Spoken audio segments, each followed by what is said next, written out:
Strange Tales from a Chinese Studio, Story 7. We are focusing specifically on the tale of the Lashan Taoist. And on a surface level, if you are just casually reading through the text, it is so easy to mistake this for a simple piece of folklore. Yeah, it reads like a fairy tale at first. Right. It has all the trappings of a classic ghost story or a fantastical myth.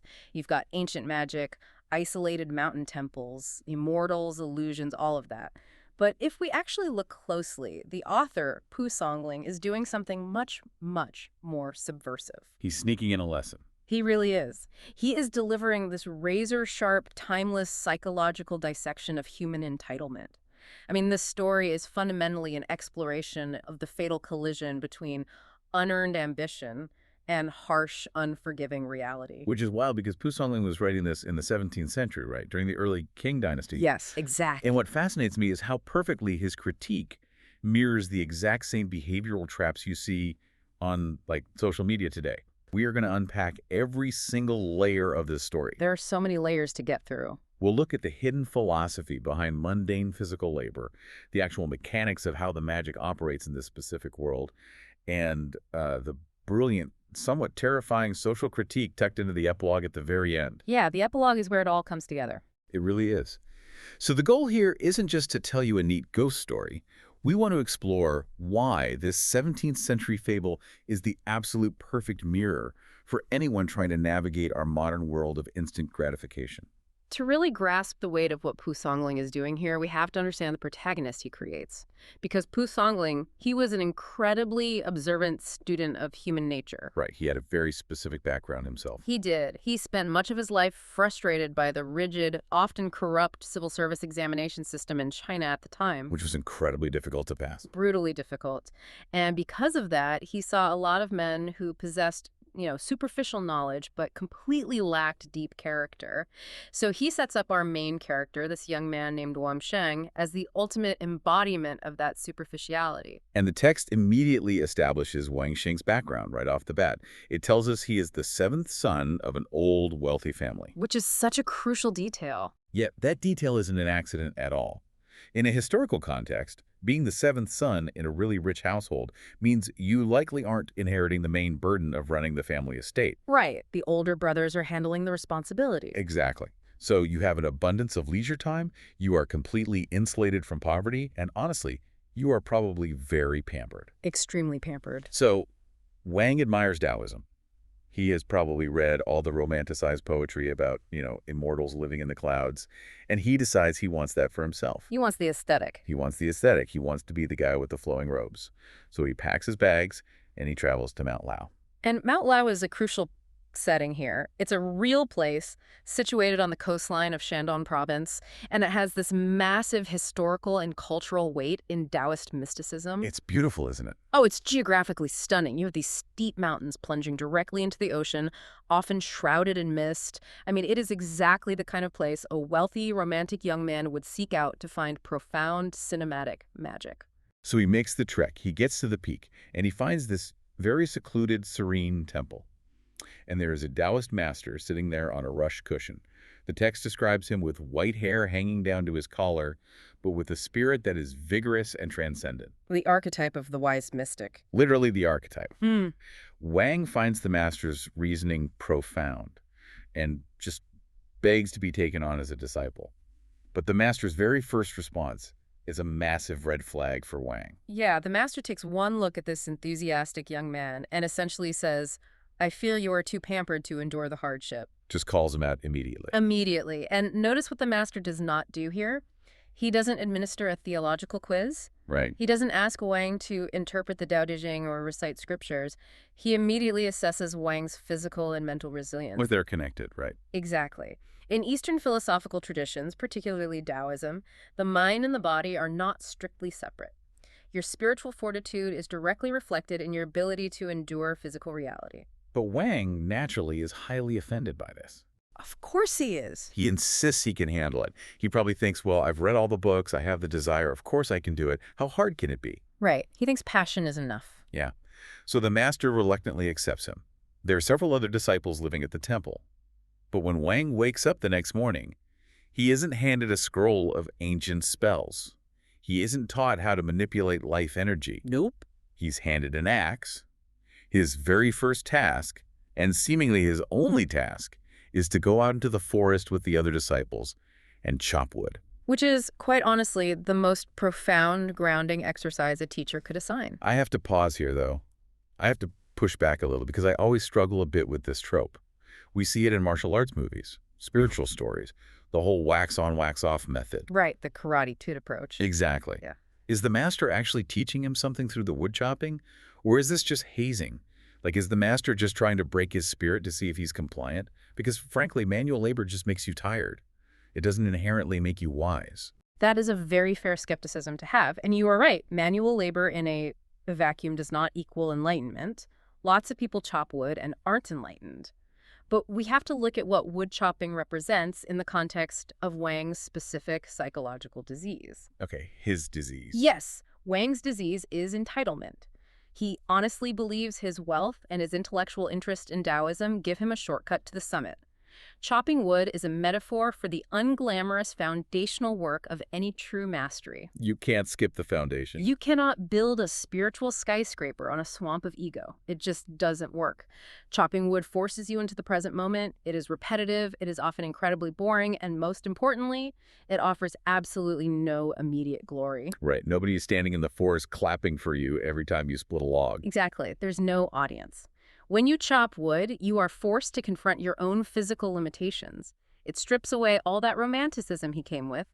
The master is testing whether Wang can find discipline and presence within the utterly mundane. Because that's where the real work is. Yes.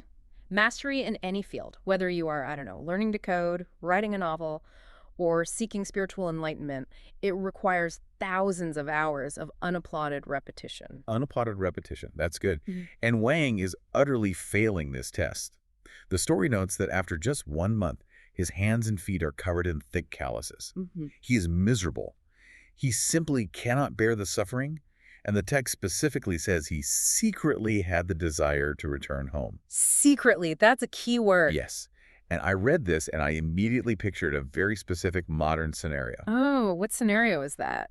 I picture Wang Sheng as someone who signs up for one of those intense, month-long, silent meditation retreats in the remote desert. Oh, I know exactly the type. Right. He wants to optimize his mind, achieve instant clarity, and be the kind of person who meditates. He wants to casually drop into the conversation at dinner parties. Of course. But by day 2, the reality sets in. The Wi-Fi is disabled, the mattress is paper thin, the vegan food is incredibly bland, and his back just hurts from sitting on the floor. He went in expecting a beautifully scored cinematic montage of spiritual awakening. Exactly. Hmm. And instead, he is met with the crushing reality of staring at a blank wall for 10 hours a day. That captures the dynamic perfectly. He seeks the aesthetic of enlightenment without possessing the character to sustain it. He wants the flowing robes, he wants the profound quotes, but he absolutely recoils at the friction. But here's what I find so interesting about human psychology in this moment. The text says he secretly wants to leave. If he hates the mountain so much, if his hands are bleeding and he's not learning any magic, why doesn't he just pack his bags and walk down the mountain? Why stay in a situation that is making him that miserable? Ego. Pure ego. He is trapped by his own self-image. Because of what he told people back home. Exactly. He left his wealthy family and his peers, declaring that he was going to study with immortals. To return home after only 1 month, with literally nothing to show for it but calluses, would be deeply humiliating. He'd be a laughingstock. He would have to admit that he wasn't strong enough, and his ego can't handle that. So he is clinging to the identity of the seeker, even though he despises the actual practice of seeking. Wow. So he just exists in this state of miserable limbo, swinging an axe every single day, just hoping that the magical montage will suddenly begin and justify all his discomfort. And as if the universe, or perhaps the master, who is very perceptive, knows exactly how close Wang is to his breaking point, something happens. Yeah. Just as he is probably plotting his excuse to leave, a massive, shiny distraction is thrown right into his path. The ultimate carrot on the stick. Yes. This brings us to the illusion of the moon party, which is such a wild scene. So Wang returns exhausted one evening from a long day of chopping wood. He walks into the temple, and the master has 2 guests visiting him. Just 2 unnamed guests. Right. It's getting dark, and they're sitting in a room with no candles. And then the master does something incredible. He takes a simple piece of paper, cuts it into the shape of a circle, and sticks it to the wall. Just like that. Just sticks it up there. And suddenly, that paper transforms into a radiant moon that illuminates the entire room. The text says it was so bright you could see a single hair on the floor. We should really linger on this imagery for a second because it is deeply rooted in Taoist literature. What does the moon represent here? The moon is a pervasive symbol of illumination, reflection, and the ethereal nature of reality. By creating a moon out of a simple piece of paper, the master is immediately blurring the lines between the mundane material world and the transcendent. And the escalation of the magic from here is just wild. Uh-huh. So the disciples are all rushing around waiting on the master and his guests. One of the guests remarks that it's a beautiful night and they should share the joy with everyone. Generous of him. Right, so he takes a single small wine pot from the table and tells the disciples to pass it around and drink their fill. And Wang is standing there doing the mental math. Of course he is. He is looking at this tiny pot, looking at the 7 or 8 exhausted disciples and thinking, there is no way this is enough, I'm not going to get any. But they pass it around. Everyone drinks deeply.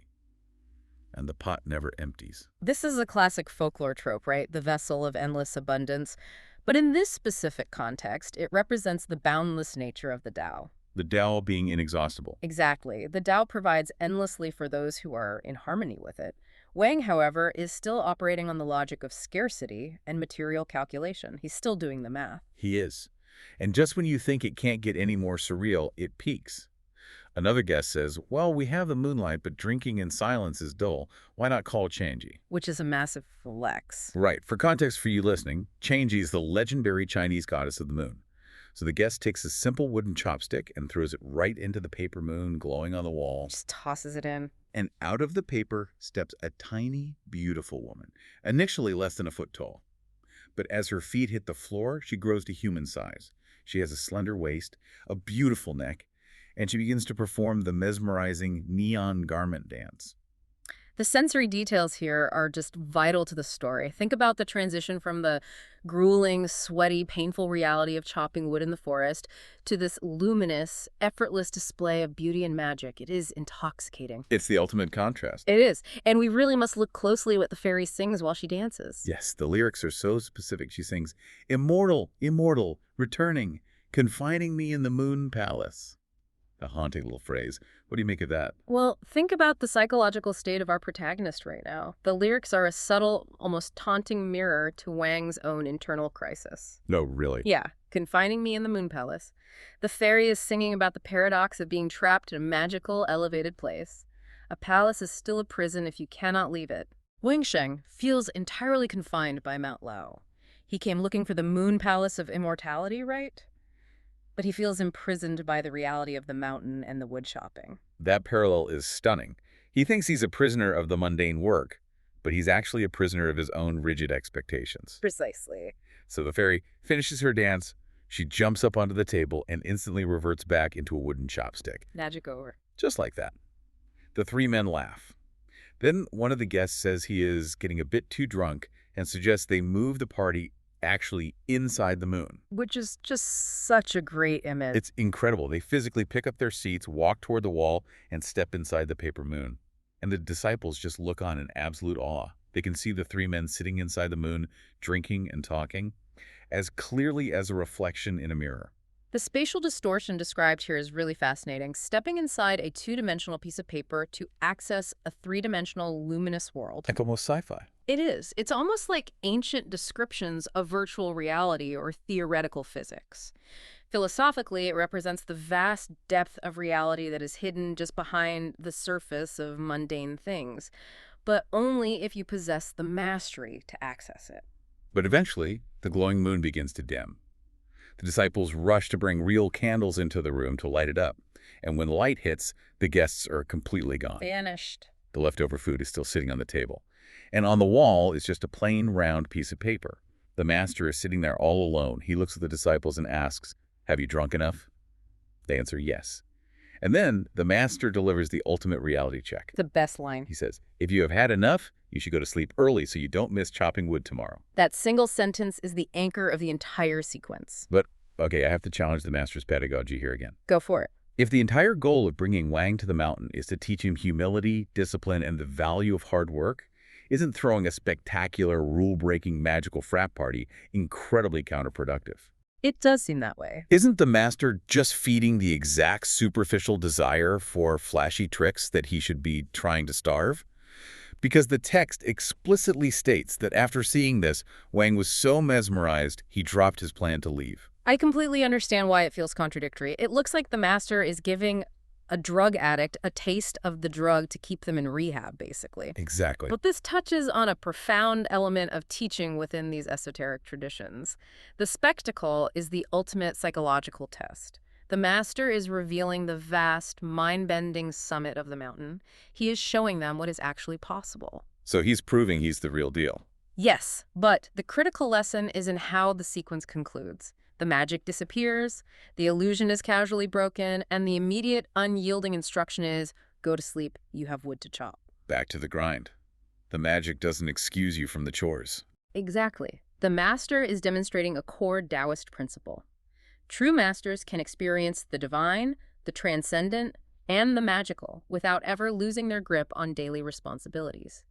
The magic does not negate the mundane work, it exists right alongside it. You can step into the moon, sure, but you still have to split the logs the next morning. And Wang Sheng just totally misses that nuance. Entirely. He decides to stay on the mountain. But he isn't staying because he suddenly respects the discipline. He stays because he wants VIP access to the magic show. He wants the tricks. Yeah. He begins to view the wood chopping not as a mechanism for personal growth, but purely as a transactional currency. He thinks, if I chop enough wood, I basically buy a ticket to learn how to make the paper moon. Precisely. His motivation remains entirely external, and because his internal foundation hasn't shifted at all, his patience is operating on a very, very short fuse.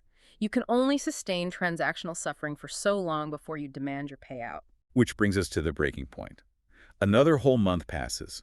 That makes 2 months total of waking up early, swinging an axe, and coming back exhausted. 2 months of blisters. And Wang finally snaps. He can no longer suppress his frustration. He confronts the master, and honestly, he throws a bit of a tantrum. A massive tantrum. He says, I traveled hundreds of miles to study with you. Even if I can't learn the grand secret of immortality, you could at least teach me some small trick to comfort my desire to learn. It's been months, and all I do is chop wood early and come back late. I never suffered like this at home. The entitlement just leaps off the page there. Listen to that phrase. I never suffered like this at home. So revealing. It is. He genuinely believes that his prior status, his wealth, and his comfort should have bought him immunity from the struggle required to actually learn something new. I mean, I try to put myself in his shoes. 2 months of manual labor with zero instruction would be maddening. But his reaction is like someone who enrolls in a highly prestigious, intense culinary academy. Okay, I like this. They refuse to learn basic knife skills because chopping onions is boring and their hands cramp up. Finally, they realize they aren't going to make it. They go to the head chef and say, look, I know I'm quitting, but can you at least teach me how to do that cool flaming onion volcano trick on the hibachi grill? Just so my time wasn't a total waste and I have something to show my friends. Yes. It's the absolute demand for a participation trophy. That is a brilliant analogy, and it really highlights the tragedy of Wang's shrinking ambition. Because look at the trajectory of his desires. He arrived at Mount Lao with the grandest possible goal a human could have, to become an immortal. To transcend death. Exactly, to achieve ultimate spiritual elevation. But the very moment he is faced with the actual friction required, he aggressively downsizes, he abandons the pursuit of immortality, and literally begs for a parlor trick. Just a neat trick for parties. Right. He settles for a shortcut to bypass a physical obstacle rather than doing the rigorous work to elevate his soul. The master's reaction to this man is fascinating, though. Yeah. He doesn't yell at him. Mm-hmm. He laughs. He basically says, I told you on day one that you couldn't endure the hardship, and now you have proven me right. Fine, I'll send you home tomorrow. And then, surprisingly, the master actually asks Wang what specific trick he wants to learn. He humors him. Yeah. And Wang says, whenever I see you walking, walls can't stop you. I just want that spell. The master's laughter is a critical detail here. We really have to ask, why does he laugh? And more importantly, if Wang has proven himself to be an impatient, entitled, failed student, why reward him with a spell? Yeah, why hand a loaded weapon to someone who hasn't learned basic safety? Because the master understands that handing him the spell is not a reward. It is the final necessary lesson. Oh, wow. The master realizes that Wang cannot be taught through discipline because he fundamentally rejects discipline. Therefore, he must be taught through consequence. He has to touch the hot stove. Exactly. The master is intentionally allowing Wang to experience the inevitable destructive disaster of wielding unearned power. Okay, let's examine the mechanics of how this spell is actually taught, because the text gets very specific here, and it reveals a lot about how magic operates in this universe. It's a great scene. So the master teaches him a secret chant, and then points to the wall and says, "Enter." But Wang stands facing the solid brick wall, and he hesitates. He is too scared to just walk into it. Naturally. The master urges him again, "Try to enter." So Wang gently, cautiously walks up to the wall, but he bumps his shoulder into it. He's blocked. It's just a regular wall. His internal hesitation is manifesting as a physical barrier. Right. He doesn't believe it will work, so it doesn't work. Hmm. Then the master gives him the real secret to the trick. He tells Wang, "Lower your head and rush in. Do not hesitate." Do not hesitate. So Wang steps back a few paces. He forces himself to run at the wall, and suddenly, it's like passing through empty space. He goes right through, turns around, and realizes he's on the outside of the temple. And he is overjoyed. This sequence requires us to look at Eastern philosophy regarding the unity of mind and matter. The spell isn't just a string of syllables you memorize. The incantation is merely a focal point. Like a pea. Right? But the actual magic requires a highly specific psychological state. Do not hesitate. The magic demands absolute, unwavering faith and a complete absence of self-doubt. But wait, Wang is entirely full of self-doubt. We just saw him bump into the wall because he was scared. So how does he suddenly muster the faith to run through it? He doesn't muster it himself. He doesn't. No, he only achieves that state of unwavering faith because he is acting under the direct, powerful supervision of the master. The master's commanding presence, his aura, acts as a temporary psychological crutch for Wang. Ah, I see. It masks Wang's underlying spiritual weakness. The master is essentially carrying Wang's intention through the wall for him. Wow. It's like training wheels. The spell works perfectly while he is on the mountain, inside the protective bubble of the master's influence. But he is about to leave that bubble. Yes, he is. As the master packs him off with some travel money, he gives Wang one crucial final warning. And it's a warning that Wang, true to his character, immediately dismisses. Which sets the stage for the inevitable climax. The collision between an inflated ego and an unyielding reality. So the master's final warning to Wang is this: you must be pure and hold on to your principles, otherwise the spell will not work. The specific Chinese concept used here is ji qi. Yes, Chi-Chi. So Wang heads back down the mountain and returns to his wealthy home. And what is the very first thing he does? He doesn't retreat to his study to meditate. He doesn't reflect on the humility he was supposed to learn. Of course not. He immediately finds his wife and starts bragging. He says, "I met a true immortal. I endured the mountain, and I learned how to walk right through solid walls." Which is an immediate catastrophic violation of the master's warning. Completely. Yeah. And his wife, who presumably knows his character very well, is deeply skeptical. She essentially rolls her eyes and says, "Prove it." She calls his bluff. She does. So Wang decides to put on a grand performance. He steps back a few feet from the solid courtyard wall. He puts his head down, just like the master taught him, and he rushes forward at full speed. Full speed. But this time, there is no empty space. He crashes violently headfirst into the solid brick wall. He bounces off and falls backward onto the dirt. Just brew. His wife rushes over, and right on his forehead, a massive swelling lump is growing. The text literally describes it as the size of a giant egg. The imagery here is stark, intentionally humiliating, and deeply symbolic. And while his wife stands there mocking him, Wang is on the ground, writhing in pain, and he becomes furious. Does he take a moment to realize he ignored the master's rule? No. He begins bitterly cursing the wicked old Taoist for scamming him. And there we have the complete tragic deflection of responsibility. I really want to spend some time on this reaction because it is painfully relatable. Why on earth does he curse the Taoist? The Taoist explicitly told him the terms and conditions. He read him the fine print. He did. He said, if you aren't pure, it won't work. But Wang blames the teacher. It reminds me of the modern consumer mindset. How so? Think about someone who buys a complex, highly rated language learning software. They log in once for 5 minutes, get frustrated by the grammar, close the app, and then go online to leave a blistering 1-star review screaming, "This program is a total scam. I don't speak French yet." Oh, I've seen those reviews. Right. We are incredibly quick to blame the tool or the algorithm or the teacher when we fail to supply the internal effort required to actually make it work. To understand why the spell failed so violently, we have to unpack that concept of ji-qi maintaining purity or virtue. In Taoist practice, the physical world and the spiritual world manipulate one another through qi, or life energy. Okay. The incantation Wang memorized was just a mechanism, like an engine. But the fuel for that engine is intrinsically tied to the moral and spiritual foundation of the user. So because he hated the foundational work of chopping wood, he didn't have the fuel. Precisely. Wang skipped the metaphorical wood chopping of his soul. He lacked the necessary purity of intent. Using a sacred, profound art purely as a parlor trick to show off to his wife, to feed his own vanity, that was a fatal contamination of that purity. He poisoned his own spell. He did. The master knew all along that without the foundation of discipline, Wang's massive ego would instantly pollute the spell once he left the mountain. And it is important to note that the spell didn't just fail passively. It wasn't like he just walked up to the wall and couldn't get through. No. He was actively injured. He got a massive egg on his head. That is the core philosophical warning. Unearned power doesn't just cease to function. It actively harms the person trying to wield it. It backfires. It does. When you try to wield a tool, a status, or a level of authority that you do not have the internal fortitude to handle, the momentum of your own ambition will turn against you.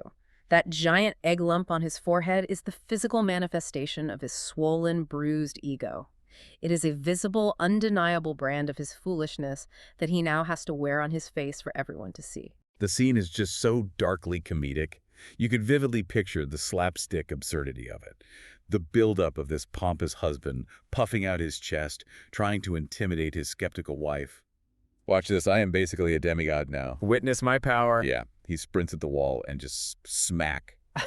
It's almost cartoonish in his physical comedy, but it carries this devastating philosophical weight. Pu Sonling was an absolute master of balancing the absurd with the profound. We laugh at Wang Sheng because his hubris is so entirely unearned and his punishment is so immediate and undignified, but our laughter is actually a trap. A trap. Yes. The author is setting us up for his final, most lingering point. Right, because the text doesn't just end with Wang Sheng rubbing his bruised head in the dirt while his wife laughs. The author, Pu Songblang, decides to step out from behind the curtain of the narrative. He breaks the fourth wall. He does. He adds a direct epilogue, writing under his literary persona Yi Shi Shi, which roughly translates to the historian of the strange. And this epilogue completely transforms. It takes the story from a fantastical, comedic fable and turns it into a biting, universally applicable social critique. The historian begins by stating that while everyone who reads or hears this story laughs at Wang Sheng, the chilling reality is that the world is absolutely full of people exactly like him. We are surrounded by Wang Sheng. Yes. He observes that there are ignorant people in society who consistently prefer flattering poison over bitter medicine. Let's pause and examine that specific phrasing. Flattering poison over bitter medicine. It is one of the most evocative metaphors in literature for describing human delusion. It hits so hard. The author explains that because these ignorant people have an insatiable appetite for this flattering poison, a whole ecosystem of sycophants and grifters rises up to prey on them. The grifters always find them. Always. These bad actors approach the entitled and offer them methods of showing off power or methods of force. They whisper in their ears, "With this secret method, with this shortcut, you can do whatever you want without obstacle. You can walk right through the walls that stop everyone else." Notice how the author maps the fantastical elements of the story directly onto the mechanics of human society. It's so direct. The bitter medicine represents truth, discipline, and hard work. It's the wood chopping. It doesn't taste good going down, and it doesn't give you a quick high, but it cures the underlying disease of weakness. And the poison. The flattering poison represents the yes men, the enablers, the frauds who assure you that you are perfect as you are and that you deserve infinite power without having to undo any effort or face any consequences. And the historian delivers this incredibly prescient warning about what happens when people inevitably buy into this poison. He says these people try the shortcut.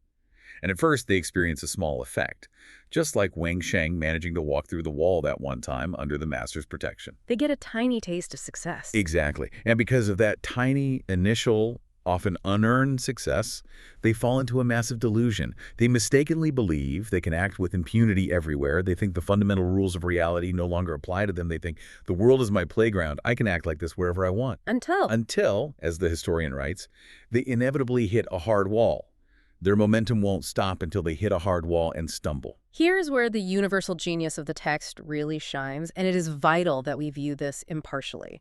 Because this isn't just a critique of 17th century Chinese aristocrats, it is a diagnosis of a universal human flaw. It applies to everyone. It does. Throughout all of history, in absolutely every culture and political system, we see this exact dynamic play out. We see leaders insulated by yes men who only feed them flattering poison, which leads to catastrophic decisions. Echo chambers. Exactly. We see individuals buying into financial or social systems that promise infinite, effortless returns. The author's critique of methods of violence and power is a historical warning about the severe dangers of unchecked hubris, no matter where it appears.